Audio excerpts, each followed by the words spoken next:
This video was brought to you by Evergreen. I Am Not Okay With This is a 2017 graphic novel illustrated and written by Charles Forsman. Years later, it would get a live-action adaptation in the form of a TV show released on Netflix. Now, while I had no interest in watching this show, I was forced by a former colleague of mine that just so happened to think that this was the greatest show to ever exist. However, there are tons of movies and TV shows that have the same concepts as I'm Not Okay With This, yet it's shocking to see people go out on Twitter saying how mind-blowing it is. After watching this show, there was nothing really mind-blowing to begin with. I wasn't really mind-blown.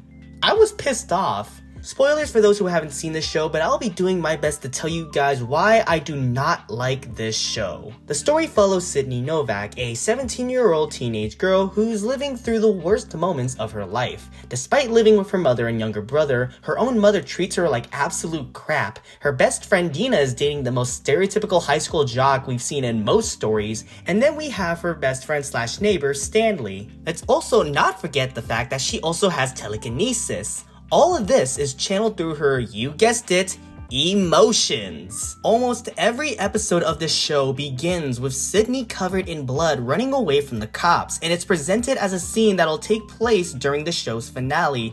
Already the show fucked up.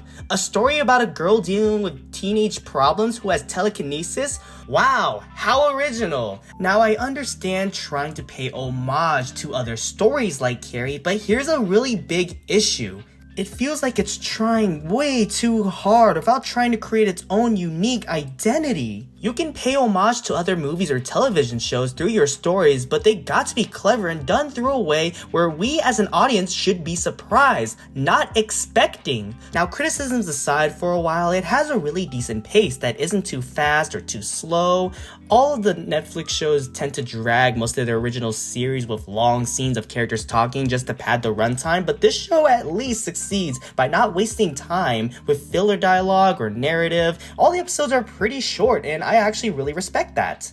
Now, coming back to the problems that I have with this show, there's too much narration from Sydney. I know that the narration is to inform the audience that she's keeping up with her diary, but the problem with that is every narration is told through what is going on screen. I don't need to be informed about what's going on because I'm literally seeing it right in front of me. Dear diary, go yourself. Dear diary, dear diary, dear diary, dear diary, dear missing diary. Shut up, shut up, shut up, shut it up. And I really don't like the way they explain how Sydney's powers work. Like, she's just an X-Men. It's not that deep. It's really not that deep, guys. I don't know why this show was ever popular to begin. And it sucks that I'm crapping on this show because it has a ton of talented actors. They didn't half-ass their performances and they gave it their best. I just really don't like their characters. Like, I don't have any connection to them. The character of Stanley is probably the only tolerable one. Like, he wasn't my favorite, but he was very down to earth and there were scenes that involved him that actually made me laugh. And Sydney and Stanley's dynamic with one another is the show's only selling point as you see their friendship evolve and it feels like a real relationship. But the rest of the characters are so bland. I don't really have anything to say about Dina, her boyfriend, the mom, the younger brother, or even that strange goth chick who literally appears in one episode and dips. Also, speaking of that character, what was her point? What was the reason to include her in this show? Was it because they were trying to save her for season 2 later down the line? Because if that's the case, too fucking late. Even the dynamic between Sydney and her mother goes from unnecessarily toxic to being wholesome. Like, where was that shift? Characters just appear and that's it.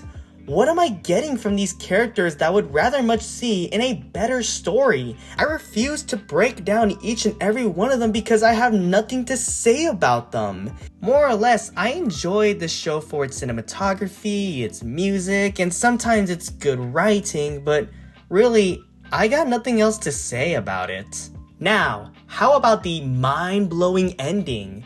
Did you know that in the original source material, it was Sydney who blew up her own head? It's a super disturbing moment from this graphic novel, and I fucking hate the show because of that. The Netflix adaptation of I Am Not Okay With This treats it like it's going to be the next Stranger Things, when in reality, it is a character piece about a girl who's struggling to find and accept herself in a reality where she has telekinetic abilities that she didn't ask for. And don't throw in that bullshit that Brad was going to reveal the whole school that Sydney has telekinetic powers. Do you really think these kids would believe in that nonsense? This show doesn't take place in the Marvel universe. Besides, Brad is drunk off his ass. How is anyone going to believe him when he's high on levels of alcohol? You know what would have been a better alternative for this scene? Is if Sydney controlled her powers and let Brad go off only to be ridiculed by the whole entire school because no one believed in his drunken rant. Sydney would then get the redemption she always wanted by not being the social outcast that she was set out to be. It is Brad who faces that turmoil and humiliation. That's how I would have written this scene. It's not perfect, but it's better than this cheap Carrie knockoff. I Am Not Okay With This is a really bad show, and if you liked this show when it first came out, more power to you, but you can't convince me that my rant was horrible or that I didn't understand the story and its message. If there was a message, I would be taking it more seriously, praising this show for being unique and interesting. Instead, I don't even want to talk about this show ever again. And given how Netflix has already canceled this show, not only did they waste my time in watching this show, but they will waste other people's times when other Netflix shows get the can. This is one of the many reasons why I consider Netflix to be one of the worst streaming platforms in the entire planet. And they were the originators, the pioneers of giving such unique original stories only to throw them in the garbage, treating their writers and staff like absolute crap. Netflix is like the MCU of streaming platforms. You get one shitty product after another, only for a couple months later to get something that hits the gold mine, but cancel it right when it gets good, right when the fan base becomes huge.